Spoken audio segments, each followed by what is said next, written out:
sainteté. L'univers crie sa majesté. Jours qui viennent comme Pierre. Plusieurs, au même endroit où ils ont échoué, je le ferai. À l'agneau immolé. À l'agneau immolé. Les ténèbres ont vaincu. Je le fais vraiment parce que ça vient du fond de mon cœur. Naitenda kwa sababu inatoka ndani ya moyo wangu. Un grand merci à l'apôtre Ézéchiel et à son épouse Aksanti kwa mtume Ezekieli na mke wake pour l'accueil, pour la main d'association juu ya namna ya kunipokelea, et aussi à la merveilleuse équipe que vous avez mise à ma disposition, toujours à mes côtés. na kundi mzuri muliweka pembeni yangu. Que Dieu vous bénisse et qu'il vous rende au centuple. Mungu awabariki na awarudishie kwa wingi. J'aimerais nous inviter à lire quelques passages, portions des Écritures Napenda kualika tusome maandiko qui nous aident à continuer sur notre thème. inetusaidia kuendelea juu ya shina yetu. Dieu n'est débiteur de personne. Mungu asina na deni ya mutu. J'ai 3 passages, vous permettrez que je les lise simplement en français. Na vitabu tatu muniruhusu tusome tu mukimombo. Et si vous avez une autre version, lisez-la telle qu'elle. Na kama mko na utafsiri wengine musome hivyo. 1 Samuel au chapitre 1er, verset 21 jusqu'au verset 28. 1 Samuel 1er, 21 à 28. Son mari Elkana montant ensuite avec toute sa maison pour offrir à l'Éternel les sacrifices annuels et pour accomplir son vœu. Mais Anne ne montant point et elle dit à son mari, lorsque l'enfant sera sévré, je le mènerai, afin qu'il soit présenté devant l'Éternel et qu'il reste là pour toujours. Elkana, son mari, lui dit, fais ce qui te semblera bon, attends de l'avoir sévré. Veuille seulement l'Éternel accomplir sa parole. Et la femme resta à l'état son fils jusqu'à ce qu'elle le sévra. Quand elle eut sévré, elle le fit monter avec elle, prit 3 taureaux, un épha de farine, une outre de vin. Elle le mena dans la maison de l'Éternel à Silo. L'enfant était encore tout jeune. Ils égorgèrent les taureaux et ils conduisirent l'enfant à Élie. Anne dit, mon Seigneur, pardon. Aussi vrai que ton âme vit, mon Seigneur, je suis cette femme qui m'est tenue ici, près de toi pour prier l'Éternel.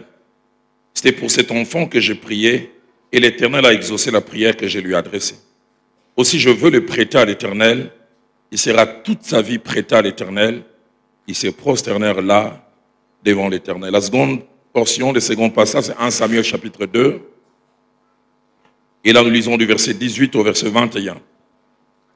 Samuel faisait le service devant l'Éternel et cet enfant était revêtu d'un éphod de lin. Sa mère lui faisait chaque année une petite robe et la lui apportait en montant avec son mari pour offrir les sacrifices annuels. Élie bénit Elkana et sa femme en disant que l'Éternel te fasse avoir des enfants de cette femme, et j'aime bien, pour remplacer celui qu'elle a prêté à l'Éternel. Et ils s'en retournèrent chez eux. Lorsque l'Éternel eut visité Anne, elle devint enceinte et elle enfanta 3 fils et 2 filles. Et les jeunes Samuel grandissaient auprès de l'Éternel. Et puis nous terminons avec l'évangile de Luc au chapitre 5. Évangile de Luc au chapitre 5. Et notre lecture va aller du 1er au 8e verset. Comme Jésus se trouvait auprès du lac de Génézareth et que la foule se pressait autour de lui pour entendre la parole de Dieu plutôt, il vit au bord du lac 2 barques d'où les pêcheurs étaient descendus pour laver leurs filets. Il monta dans l'une de ces barques qui était à Simon et il les pria de s'éloigner un peu de terre.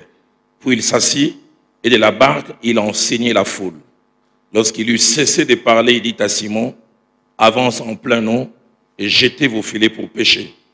Simon lui répondit, maître, nous avons travaillé toute la nuit sans rien prendre, mais sur ta parole, je jetterai le filet. L'ayant jeté, ils prirent une grande quantité de poissons et leur filet se rompait. Ils firent signe à leurs compagnons qui étaient dans l'autre barque de venir les aider. Ils vinrent et ils remplirent les 2 barques au point qu'elle enfonçait. Quand il vit cela, Simon-Pierre tomba aux genoux de Jésus et dit, « Seigneur, retire-toi de moi, parce que je suis un homme pécheur. Amen. » Bénissons Dieu qui nous donne ces moments Tunambariki Mungu anatupatia hii wakati. et prions que sa grâce Tuombe neema yake soit encore manifeste ce soir. ijitende tena magharibi ya leo. Dans la suite de ce que nous avons commencé à aborder, Mkufuata hiyo tulianza kusemezea sur le Dieu qui n'est débiteur de personne, juu ya Mungu ana na deni hata ya mtu mmoja. nous allons ce soir parler sur le sous-thème Tutasema magharibi ya leo juu ya shina ndogo. Anne et Pierre, 2 points. Ana manukta mbili. 2 personnes face au Dieu qui n'est débiteur de personne. Watu wawili mbeko mbele ya Mungu ula sina na deni ya mtu. 2 personnes face au Dieu qui n'est débiteur de personne. Watu wawili mbele ya Mungu yule ana na deni ya mtu. Ces 2 personnages qui font l'objet de notre enseignement ce soir, Awa watu wawili wanakuwa shina ya mafundisho. nous allons les voir tout à l'heure, ont des choses en commun et ont des choses qui les différencient. Tutaona weko na vitu vya pamoja kisha na vitu vinawaachanisha. Les 2 ont 4 choses qui les différencient Wale wawili weko na vitu ine vinawaachanisha et 6 choses que les 2 ont en commun. na vitu sita wanakuwa navyo pamoja. Premièrement, parmi les choses qui les différencient, Kati ya vitu vinawaachanisha, l'un était du sexe masculin, un homme, Pierre. mmoja ni Petro alikuwa mwanaume, L'autre était du sexe féminin, Anne. mwingine ni mwanamke Ana. Deuxième chose qui les différencie et les distingue, Kitu ya pili kiliwaachanisha, Anne a posé un acte volontaire, Ana alitenda tendo kwa mapenzi yake. faisant suite d'un engagement qu'elle avait eu à prendre. Hiyo kwa kujitoa muhivyo alisema. Rien ne lui avait été imposé. Hakuna kitu kilimkazishwa. Si elle-même, quand elle tardait à avoir un enfant, elle a dit, si tu me donnes un fils mâle, je le donnerai à l'Éternel. Alisema kama unanipatia mtoto mwanaume nitamtoa kwa milele. Et l'autre Pierre, comme nous le verrons, Na mwingine Petro hivyo tutayaona, a posé aussi un acte en cédant quelque chose au maître, mais c'était presque imposé. alitenda tendo fulani kwa kuleta kitu kimoja kwa mwalimu lakini walimkazisha. Nous le verrons tout à l'heure, Pierre comme un excellent pêcheur. Tutaona Petro kama yule mvuvi mzuri kabisa. Et dans cette contrée, les meilleurs pêcheurs faisaient leur pêche la nuit. Na muhiyo fazi wavuvi walianza kufanya kazi yao usiku. Parce qu'ils savent que c'est le meilleur moment pour avoir la plus grande quantité de poissons. Kwa sababu wanafahamu kama ni wakati mzuri juu ya kupata samaki À cause du nyingi. silence qu'il y a dans le monde ambiant, les poissons ont tendance à remonter à la surface. Kwa sababu ya kimya samaki iko napanda juu. Mais malgré qu'il a travaillé, comme lui-même le dira plus tard, toute la nuit, Lakini ingawa hivyo alitumika hivyo yeye mwenyewe alisema il usiku n'a rien attrapé.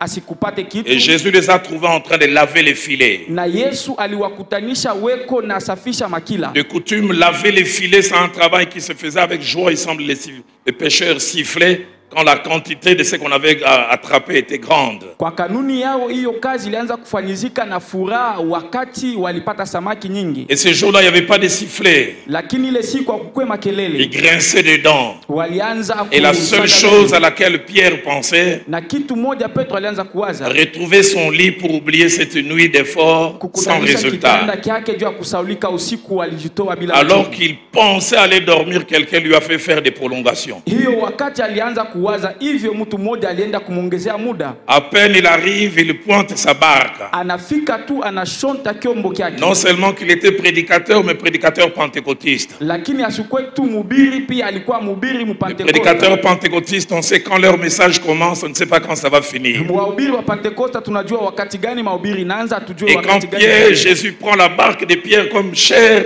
Na Pierre a commencé à dire, wakati Yesu qu'est-ce que je anabeba fais chombo contre cha le ciel? Petro anaanza kusema Mungu wangu Tout sasa aujourd'hui va à l'envers. leo inaenda pembeni. Les dons de sa barque étaient imposés.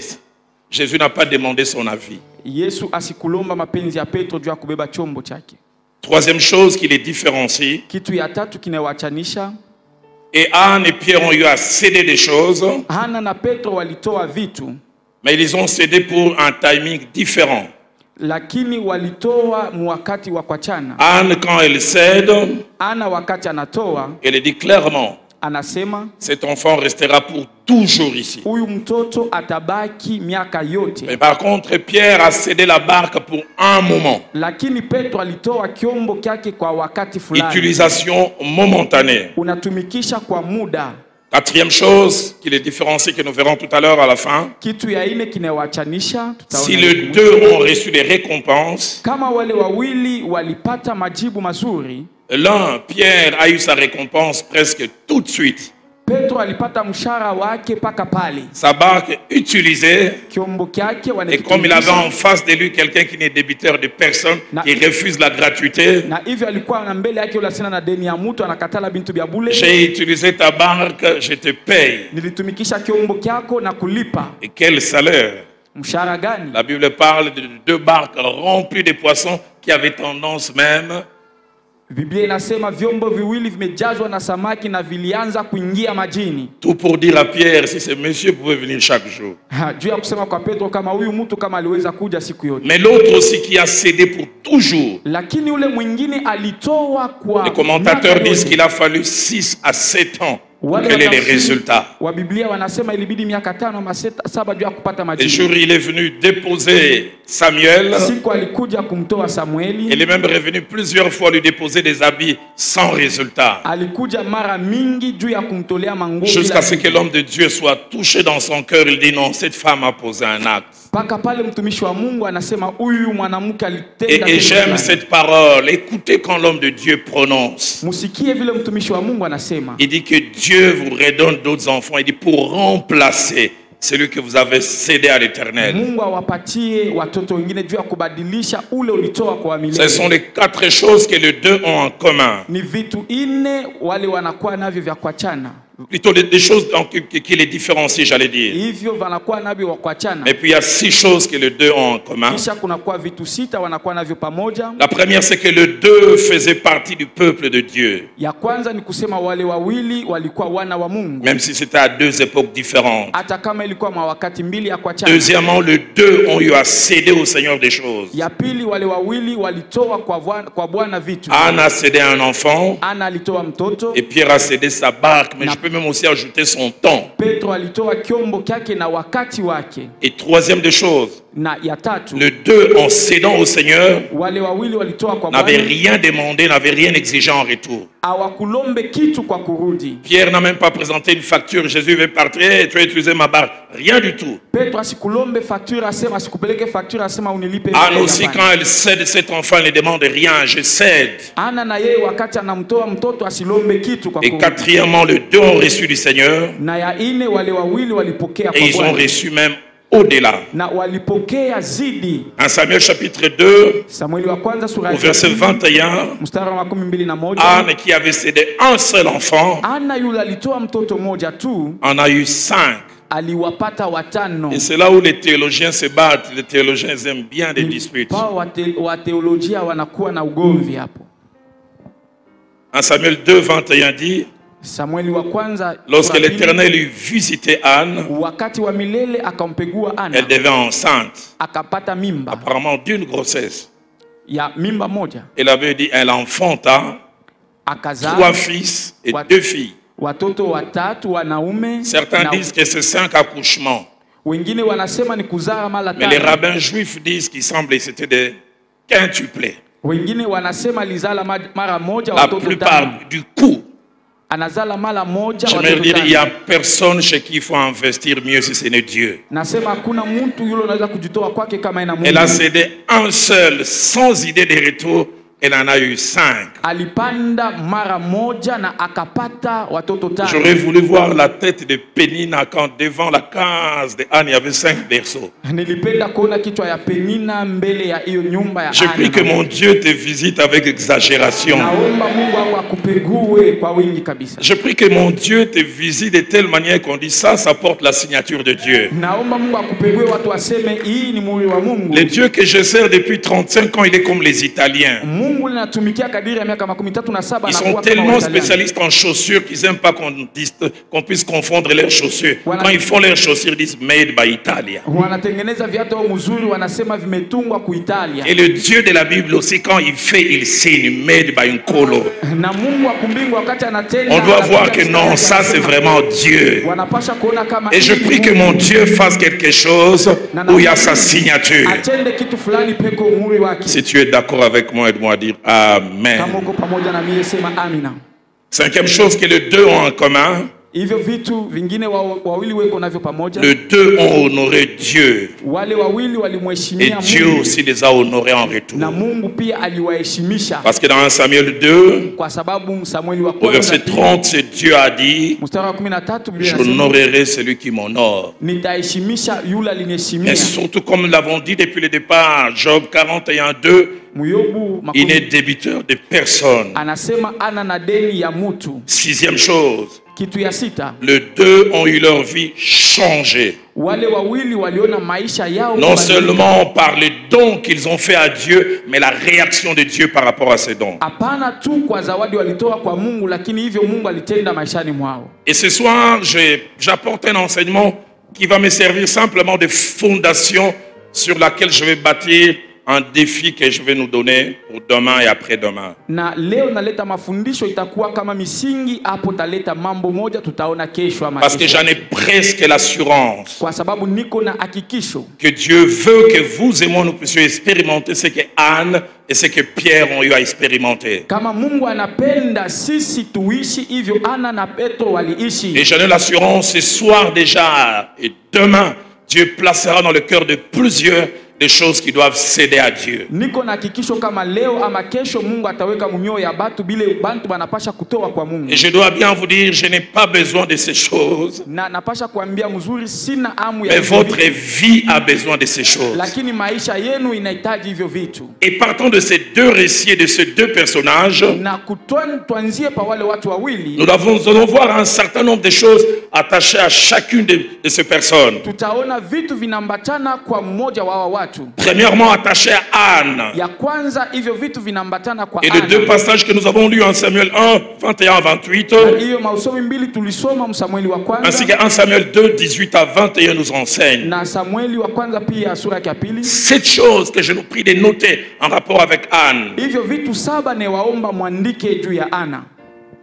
La première des choses que son parcours qui arrive juste à voir la réaction de Dieu nous enseigne, Kitu ya kwanza mwenendo wake inafika paka kugusa Mungu, c'est que Dieu aime que dans ce que nous lui demandons, ses intérêts et sa gloire puissent être présents. ni kusema Mungu anapenda mwivyo tunamuomba mafaida yake ikuwe humo ndani. Je voudrais bien le répéter, Dieu aime que dans ce que nous lui demandons, ses intérêts et sa gloire puissent être présents. Mungu anapenda mubile tuko na mulomba mafaida na utukufu wake ukuwe humo ndani. Anne avait un défi dans un mariage polygamique, Ana alikuwa na mambo mundoa yake, alikuwa na mbanda yake. où d'un côté sa rivale mettait au monde Ngambo ingine mbanda wake alianza et kuzala elle ne mettait pas au monde. na yeye asikwanze kuzala. C'était un complexe pour une femme juive que de ne pas avoir d'enfant, se sentait sous-femme, vice-femme, femme adjointe. Ilikuwa mambo mubaya wa Yuda, kama mke asina na mtoto alianza kujiona kama wa chini. Mais au-delà de cela, la Bible dit que sa rivale l'a mortifiée. Lakini zidi ya hiyo Biblia inasema ule mbanda wake alianza kumteswa. Les mots mortifiants en hébreu, ça veut dire couper en morceaux.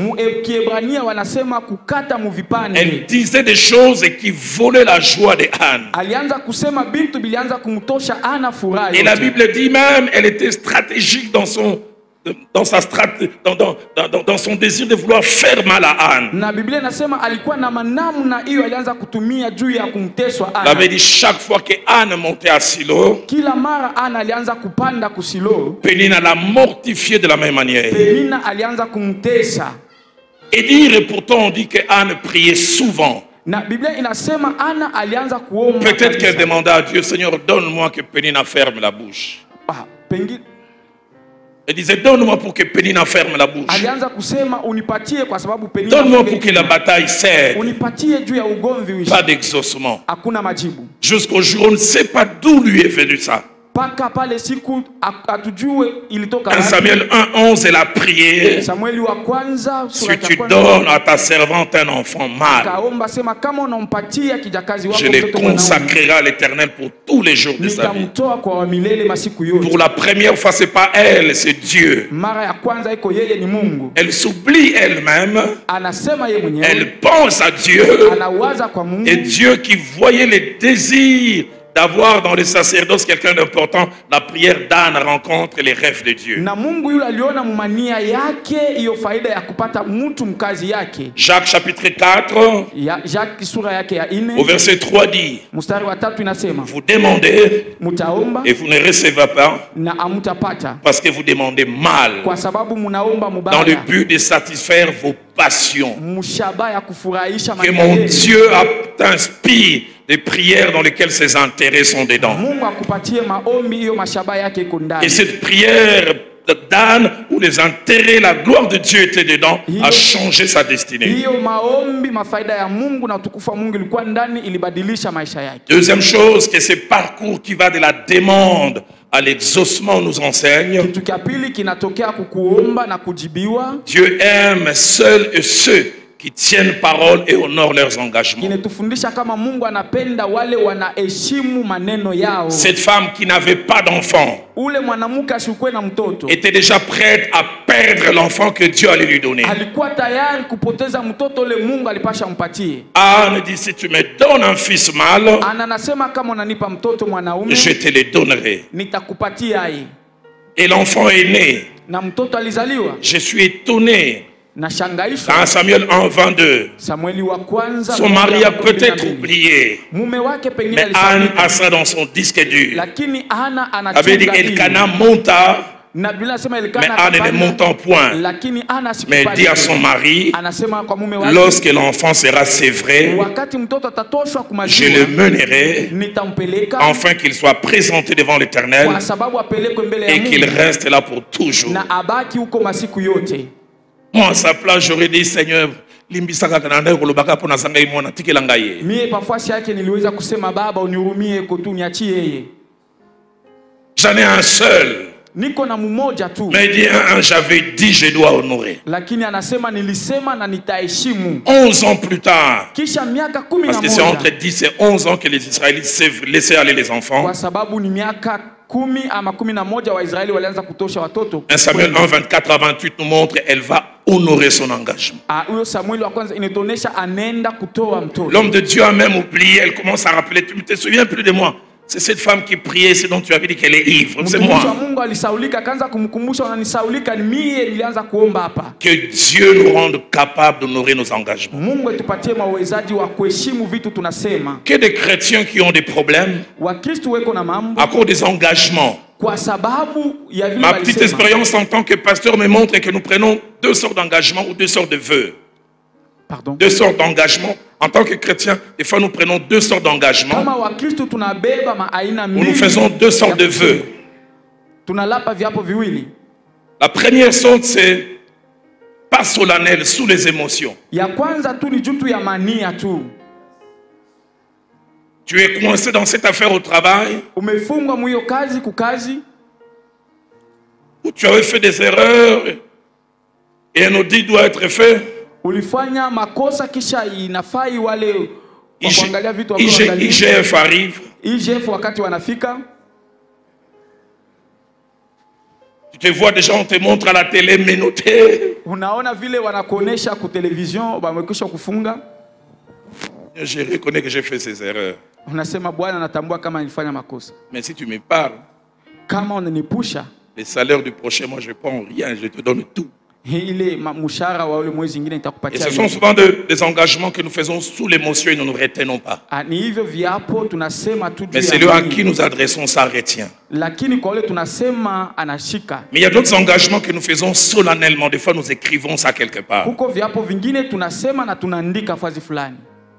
Et la Bible déclare en rapport avec le vœu ou les engagements, Na Biblia inasema juu ya hivyo viapo. Ecclésiaste 5, Ecclésiaste 5 versets 3 à 4. Mstari wa 3 mpaka 4. Lorsque tu fais un vœu à Dieu, Wakati unalapa kiapo kwa Mungu, tu ne tarderas pas à l'accomplir.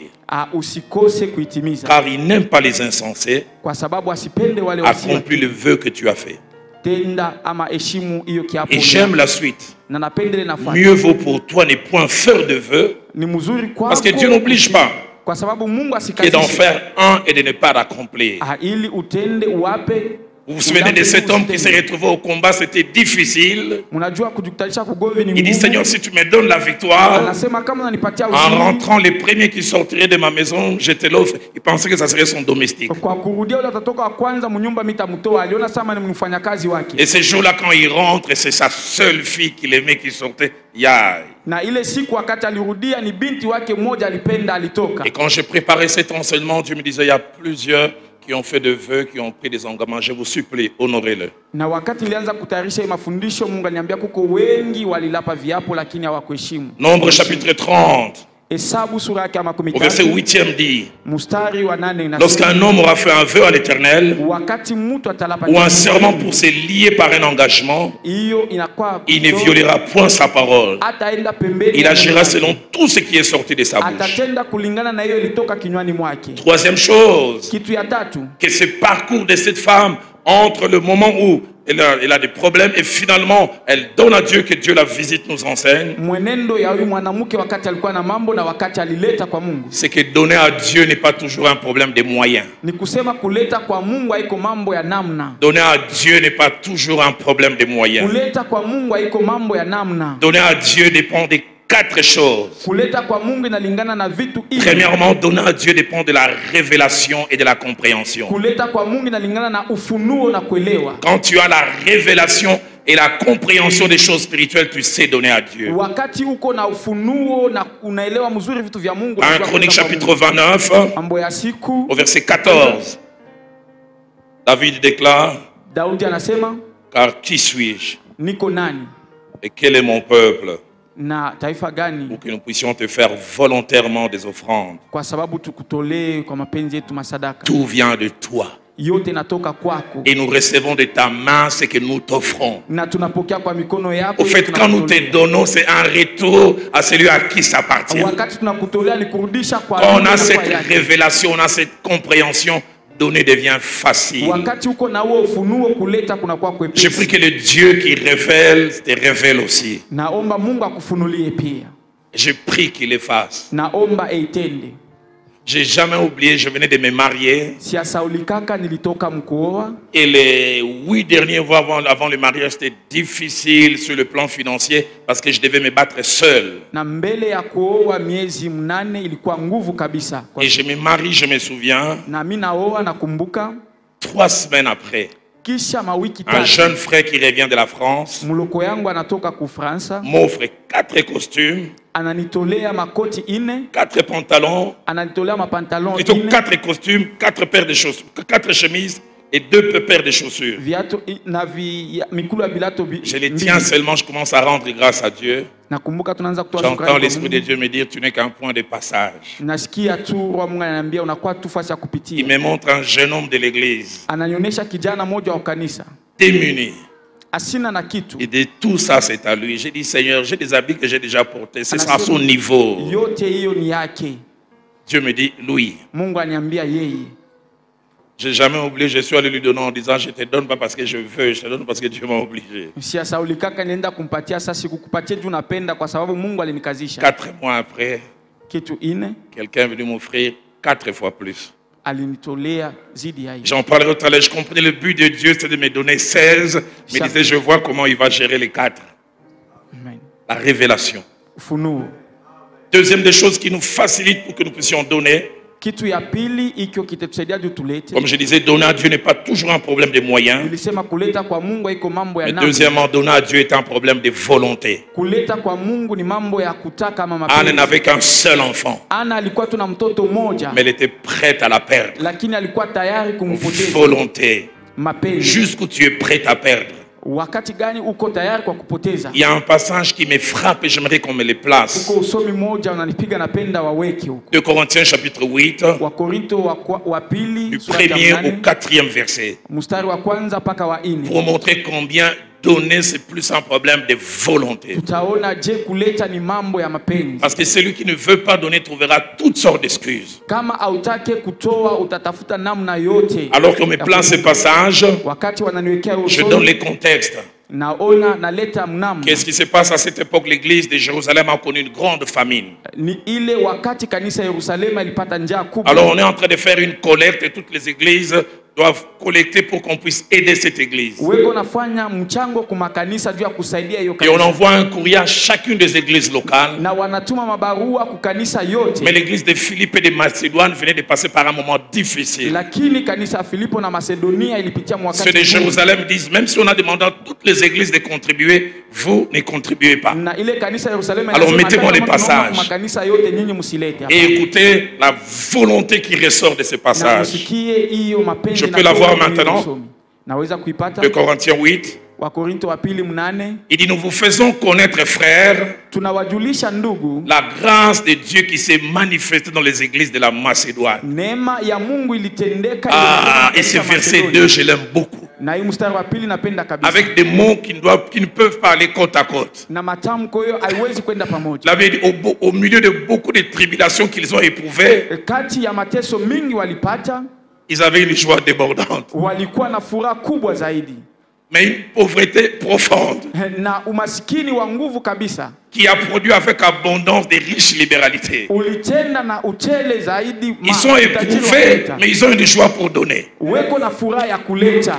Ils sont dans la pauvreté profonde, Weko mumasikini wa mais ils sont nguvu, prêts à contribuer. lakini weko tajari Verset kutoa. 3 me met KO. Mstari wa 3 Il dit, ils ont, je l'atteste, wanakuwa nayo donné kabisa. volontairement, Walileta kwa selon mapenzi leurs moyens, kulingana na et namna même yao, au-delà de leurs moyens. na zidi ya namna Mais le yao. verset 4 me met KO. Sasa hiyo mstari wa Il dit, 4 nous unaenda demandons kwa- avec de grandes instances la grâce de prendre part à l'assistance destinée aux saints. On leur dit, vous ne donnez pas, ils disent, pardon, Wanasema pardon, usilete, on doit anasema donner. hapana, tunapasha kuleta. Vous êtes pauvres, vous venez de connaître, non, pardon. masikini wanasema Ceux qui bolingaka hapana. biso matopesa. Kama mnawatupendaka tulete tu. Donner est un problème de volonté. Kuleta ni mambo ya kutaka.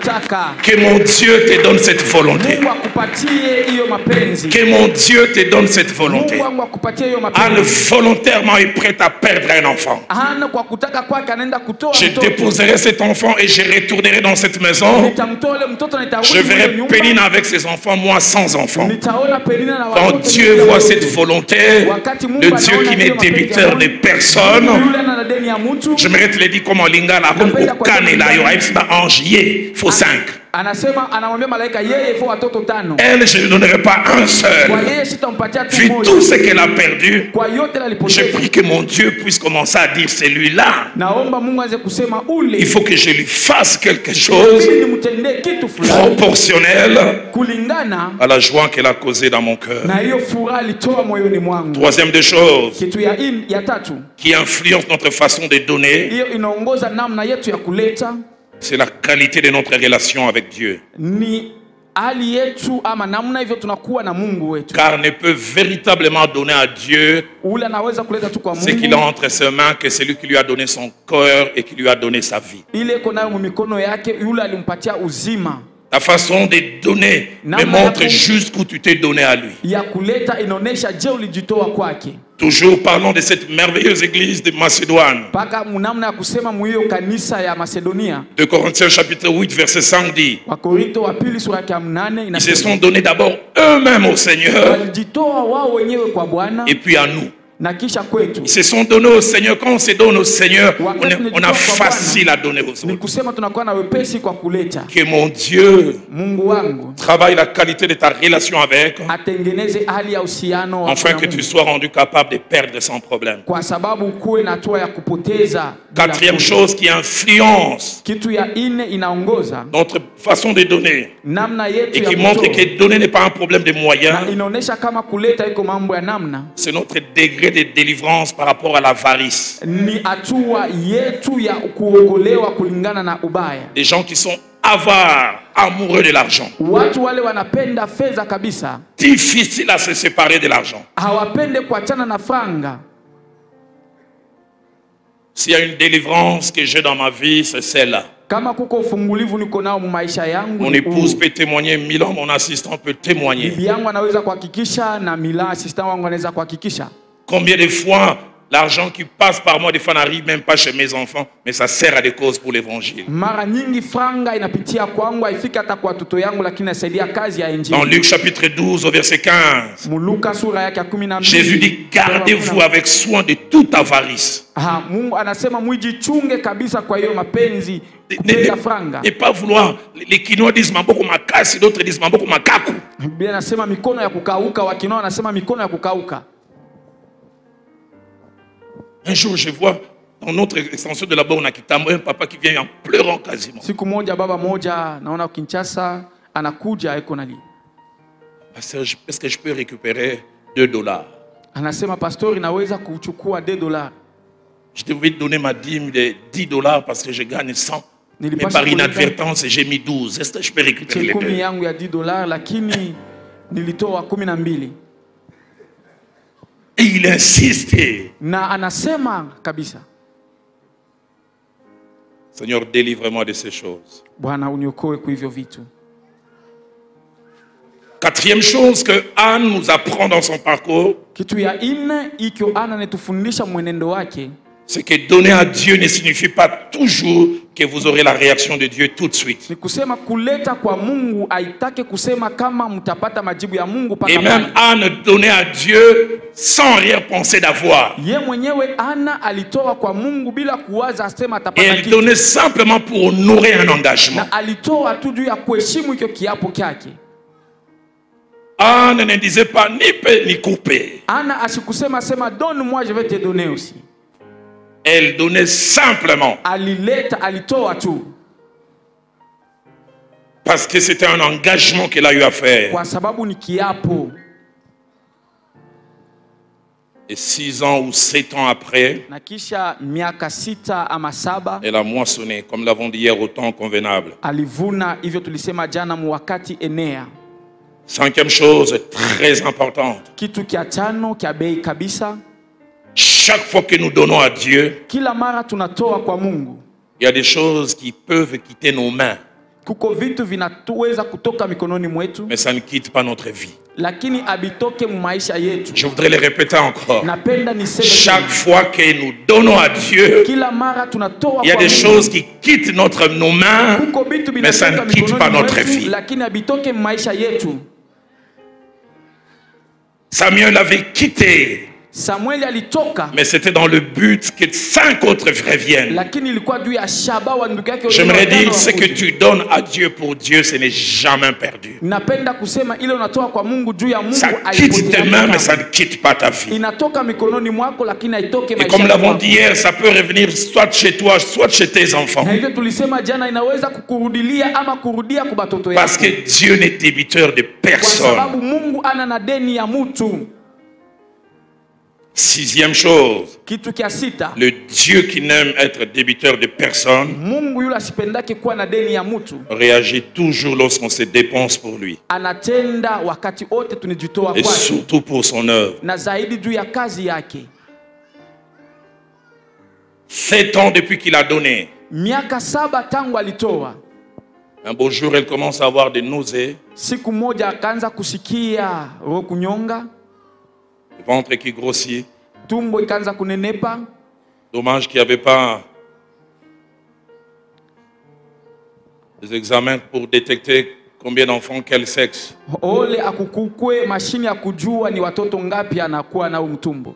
Elle a connu qu'il y en avait 5 le jour où les enfants sont nés. Halikuona, tuliona tu anazaa watoto 5.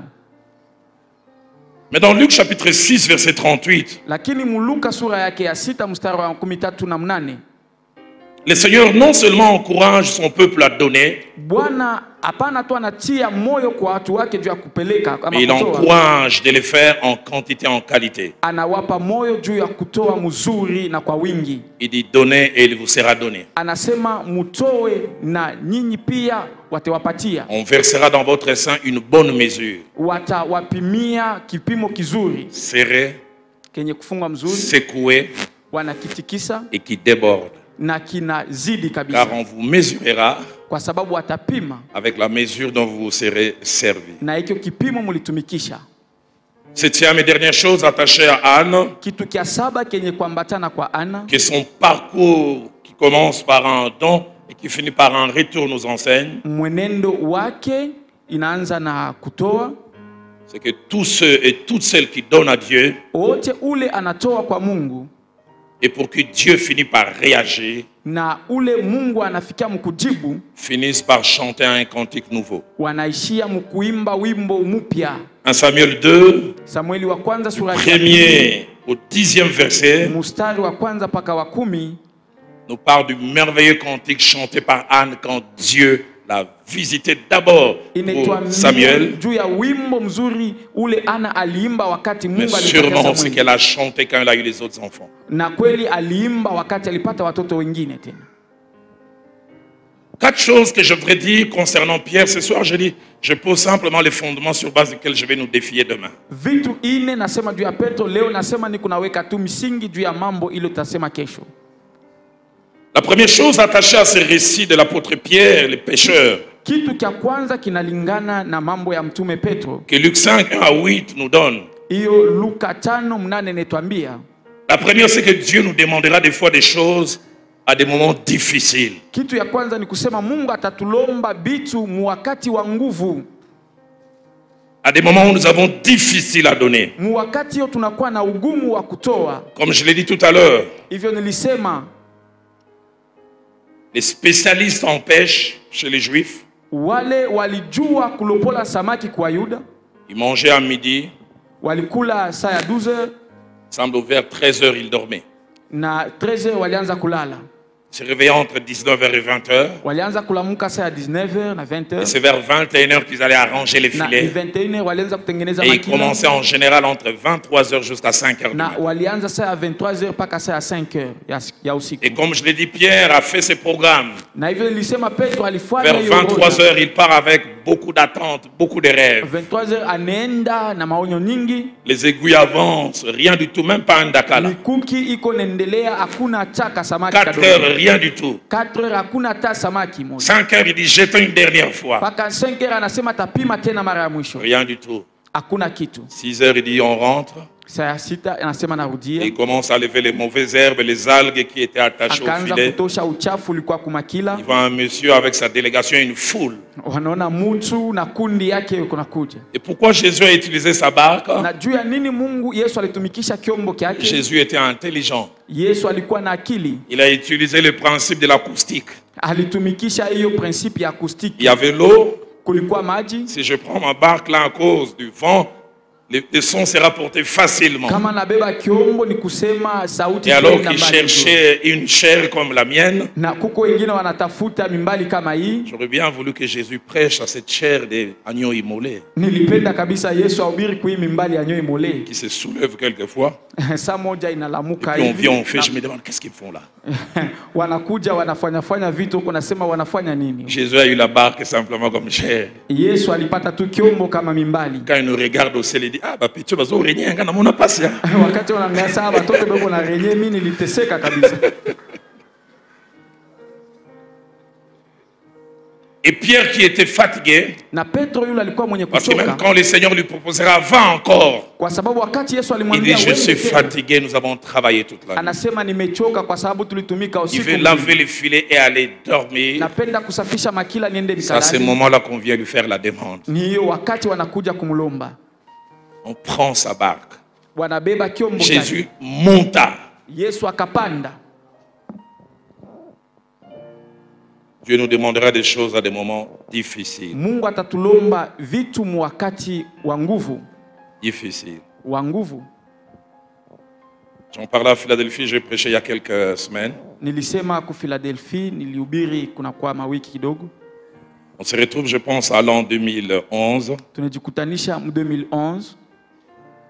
Des gens du quartier se sont ligués et On fait une pétition pour qu'on ferme Philadelphie à cause des nuisances sonores. Nous ne savions pas. Watu wa mtaa walituzunguka wanaandika kibarua juu ya kusema wafunge kanisa juu ya makelele ya vinanda. Et un courrier était envoyé dans la commune où nous sommes. Kulikuwa barua ilipelekwa huko commune. Mais Dieu dans sa grâce a permis que nous ayons l'information parce que la secrétaire à qui l'on avait demandé de taper le courrier faisait partie d'une des églises sœurs. Na Mungu aliruhusu tupate hiyo habari kwa sababu yule katibu alipasha kuandika hiyo barua alikuwa mmoja wa makanisa rafiki. En 2 jours, nous actionnons des choses et puis finalement, le mercredi, on devait fermer l'église. La chose s'arrête. Na masiku 2 walianzisha vitu na hiyo siku walipenda wafunge kanisa, mambo inasimama. On avait des grands projets, des choses à faire pour l'église. Je pense qu'on avait entre 11 et 12 000 si mes souvenirs sont bons en caisse. Tulikuwa na matengenezo juu ya kanisa. Je vais rendre grâce à Dieu. Tatoa shukrani kwa Mungu. Je dis Seigneur, merci de nous avoir épargné de cela. Nasema asante juu ya kutuepusha. Dieu me dit j'accepte cela, mais prenez 7500 donnés comme action de grâce. Je dis Seigneur, il n'y en a que 12. Napenda mbebe 7500 juu ya kutoa kama tendo ya shukrani. Accepte mon action de grâce. Je vais utiliser des gros vocabulaires. Oh Seigneur, tu es un Dieu redondant. Nous aimons ton ambivalence. Alléluia. Travaille avec nous de manière dupliquée. Il dit pas de mots. Hapana misemo. Tu donnes. Unatoa. Et il m'a dit que 3 directions dont Sangomala où tu prendras 2500 va donner 2500 à Sangomala. 2500 utoe ku Sangomala. À radio et la télévision. Ku radio na ku télévision. Je me souviens, je suis venu voir les groupes du comité. Nakumbuka nilienda kuona kikosi. C'est là où souvent j'aime dire le comité ils sont bons mais ils peuvent aussi être dangereux. Napenda kikosi kinaweza kuwa mzuri pia wanaweza kuwa wabaya tena. Surtout s'il n'y a que des intellos, des gens qui mangent selon l'intellect. Zaidi wakati kuna kuwa wenye akili wengi wanakula kulingana na akili. J'aime souvent dire si vous n'avez que des professeurs tournesols qui portent des lunettes par là mais qui vous regardent pas. Pasteur, tu penses que Dieu a vraiment besoin de ça? Est-ce que ce ne sont pas tes rêveries? Je vois comment j'ai discuté avec eux. Et j'ai dit, je m'impose. S'il y a quelqu'un qui perd le plus, c'est moi le pasteur, parce qu'on doit relever les défis qui viennent. On a donné l'argent. 3 semaines après, quelqu'un qui n'est pas de notre église, qui avait réussi dans une belle affaire en diamant, est venu payer $30 000 de dîmes. Il dit, Dieu m'a dit, je la verse ici. Et je n'ai jamais oublié, quand la présidente du comité a pris, s'est dit, pasteur, maintenant on va donner l'action de grâce. Elle a compris comment ça marche. Parce que j'en parlerai demain, l'action de grâce, non seulement protège, mais l'action de grâce multiplie.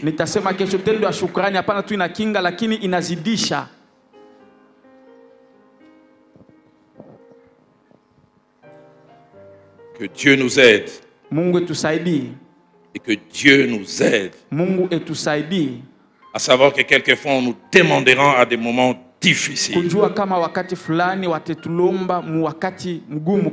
J'aurais pas voulu être là. Vivre 1 Roi 17, 12 à 13. Une femme est au bord de la mort. Et il ne reste que les derniers repas pour son fils et elle. Et puis elle voit surgir un homme de Dieu bien portant qui n'a pas pitié du petit enfant. Donne-nous à manger. Il dit, je n'ai rien. C'est le dernier repas. Si nous mangeons cela, mon fils et moi nous mourrons. Il dit, prépare ça pour moi.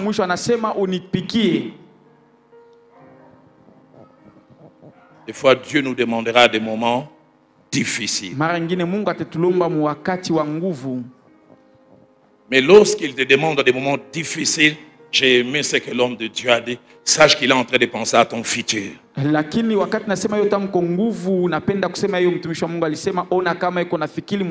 qui n'a que le regard sur le présent quand Dieu lui demande, fait avorter son futur que Dieu prépare derrière.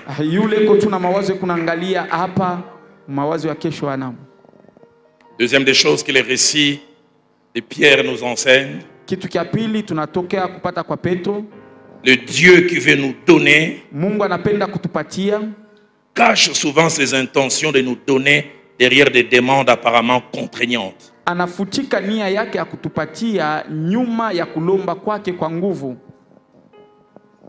Quand il veut prendre la barque de Pierre, Wakati anapenda kubeba kyombo kya Petro, il voit 2 barques remplies. anaona vyombo viwili vyenye kujazwa.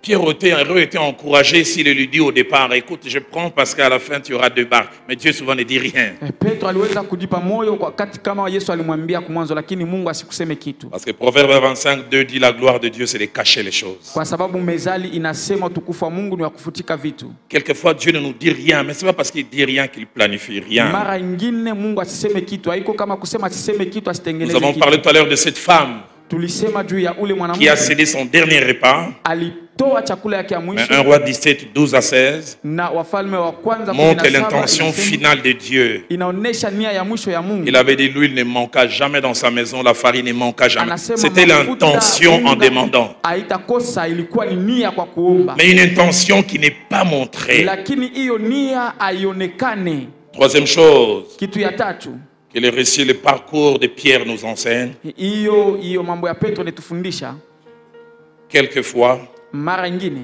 et même le plus souvent, na kila mara, l'obéissance sans compréhension est nécessaire. utiifu bila kuelewa unakuwa mzuri kabisa. Dans ta barque, Leta kyombo kyako, il cède la barque. toa kyombo kyako. Et même plus tard, quand le Seigneur lui dit, Na kisha wakati Bwana avance en alimwambia plein eau, uende kwenye maji marefu, jette le filet. tupa makila. Ça, c'est moi, je pense, à la place de Pierre. Hiyo ni mimi niko nafikiri pafasi ya Petro. Il ne sait pas à qui il parle. Anasema asijue kwa ule kuna sema naye. J'ai un doctorat en pêche. Anakuwa na doktora mu mambo ya kuloba samaki. J'ai un vécu, je le fais depuis longtemps. Anatumika hii kazi kunakuwa miaka mingi. Si la nuit qui est le temps le plus propice pour attraper les poissons, je n'ai pas pu attraper. Kama usiku unakuwa wakati mzuri juu ya kuloba samaki, À combien sikupata plus samaki. forte raison maintenant les jours qu'il y a les bruits et sur les poissons sont descendus encore au plus bas. Sasa je, mchana kunakuwa makelele na samaki inaingia chini kabisa. Des fois nous voulons trop comprendre, Mara nyingine tunapenda kuelewa, tout ramener à la raison. tunapenda kuelewa kabisa. Mais Pierre a dit, sur ta parole, Petro anasema kwa neno lako je jetterai le filet. nitatupa makila. Ça c'est moi, j'ai un défaut, j'ai une imagination fertile. Hiyo ni mimi nakuwa na kufikiri kuzuri kabisa. J'ai toujours pensé que Pierre a jeté le filet furtivement en disant, il jette, puis il pensait qu'il n'y aurait rien, puis il retourne.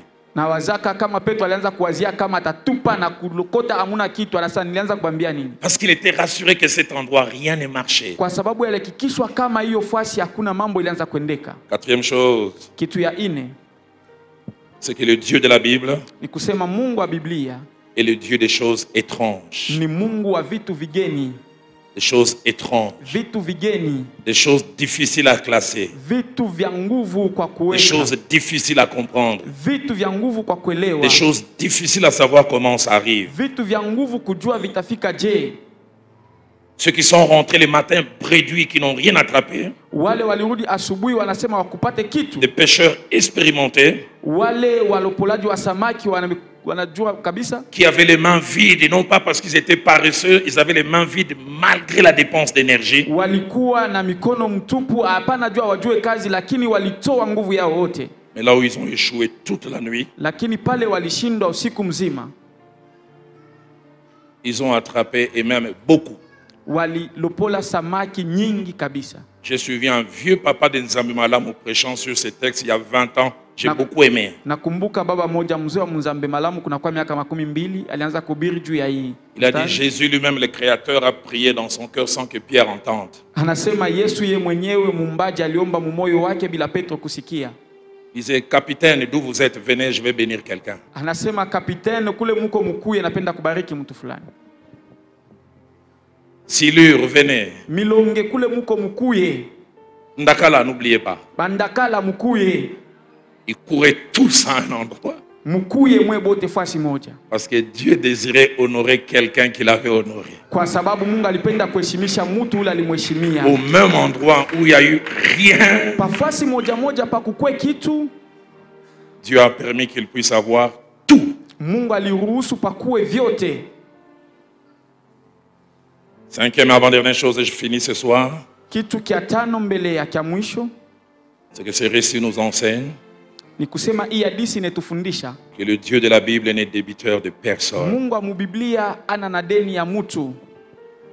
Celui qui a utilisé la barque de Pierre, Yule alitumikisha kyombo kia Petro, celui qui a utilisé son temps, alitumikisha wakati wake, a fini par le payer.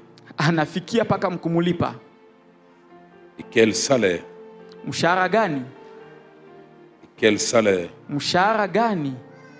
Ce soir, avant de terminer, Jioni ya leo mbele niishe, je voulais vous dire, demain et après-demain, je lancerai un appel. napenda kuambia kesho na kesho yake nitatoa mwito, Parce que Dieu m'a mis à cœur de vous défier à lui offrir kwa sababu Mungu aliniweka kuroni waambie kama mtolee et à donner pour son œuvre. na kutoa juu ya kazi yake.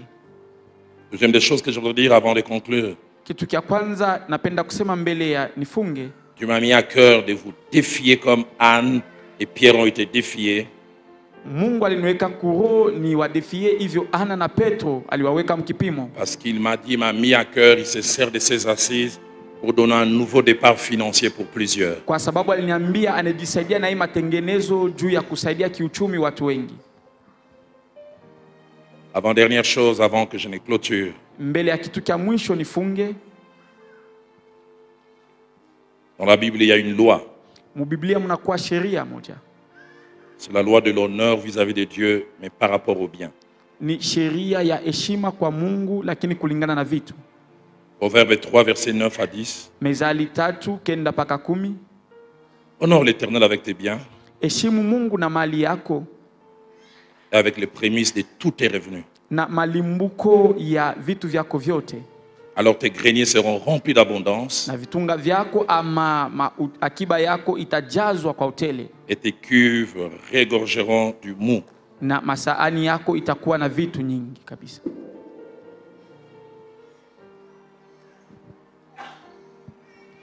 Aux États-Unis aujourd'hui, il y a un prédicateur, on dit c'est le prédicateur le plus riche au monde. Kwa Etats-Unis leo kuna kwa mhubiri mmoja Il s'appelle Kenneth Copeland. anaitwa Kenneth Copeland. Il a une concession, il a des grands aéroports comme l'aéroport de Orly en France, mais pour lui. Eko na viwanja vya ndege vinakuwa vyake, Il a des jets privés. anakuwa na mandege ya upekee yake. Mais comme je l'ai enseigné hier, Hivyo niliwafundisha jana, tout ce qu'il est en train de vivre aujourd'hui, yote hiyo eko naishi leo c'est le fruit de la semence de son père. ni matunda ya kupanda kule baba yake alipandaka. Son père, quand il avait la quarantaine, Baba yake wakati alikuwa na l'église a miaka commencé à 20, grandir, il cherchait un terrain, ils n'avaient pas. Et sa femme vient lui dire, Dieu m'a dit, cédons ces terrains na et Dieu nous rendra. mke wake alimwambia tutoe hii pango, Mungu ataturudishia.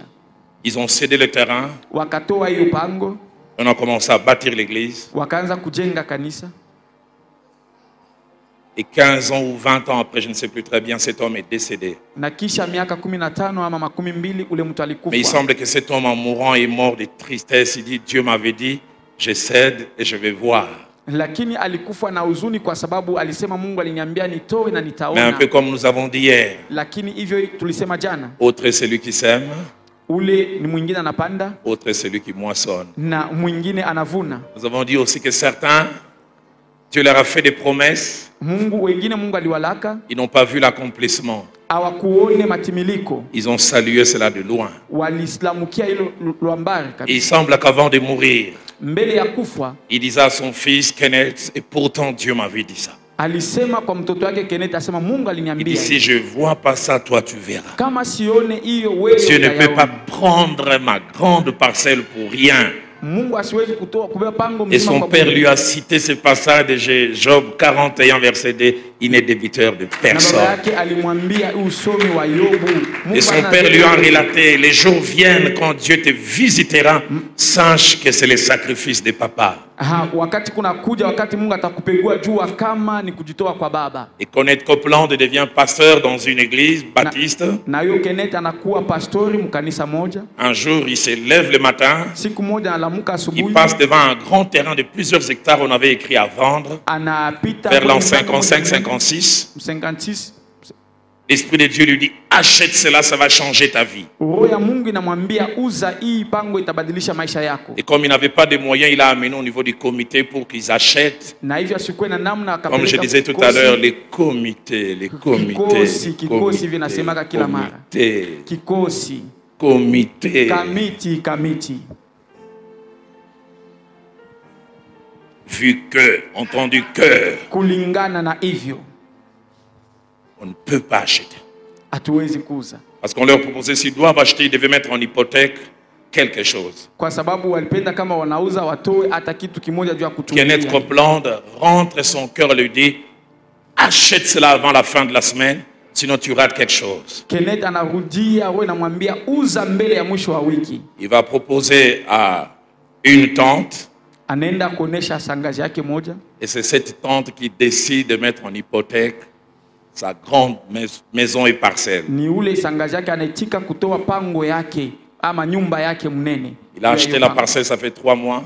Aliuza hiyo pango kuna kwa miezi Il dit, il voulait juste faire des trous pour faire des fondations pour avoir un endroit de dépôt. Alianza kufanya misingi juu ya kupata afasi ya Ils ne sont même pas arrivés à 4 mètres, ils ont entendu hawakufika hata 4 metre wakasikia kitu kinalia. Du pétrole qui sort. Petroli kaanza kutoka. Et les experts viennent. Na wale wataalamu wakafika. Il y a ici du pétrole pour 50 ans. Wanasema hapa peko petrol juu ya miaka 15. Et c'est ce qui a fait la richesse de Kenneth Copeland. Na niyo inafanya utajiri wa huyu pastori Kenneth Copeland. Son père a sémé. Baba yake alipanda. Et lui il a moissonné. Na yeye akavuna. Haleluya. Il n'est débiteur de personne. Ana na deni ya mtu. Il n'est débiteur de personne. Ana na deni ya mtu. Il n'est débiteur de personne. Ana na deni ya mtu.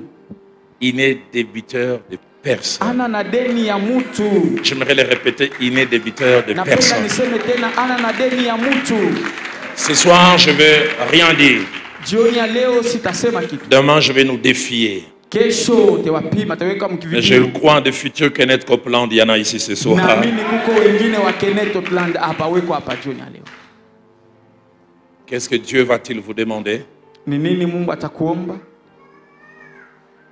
Qu'est-ce que comme Anne vous serez appelé à céder pour toujours?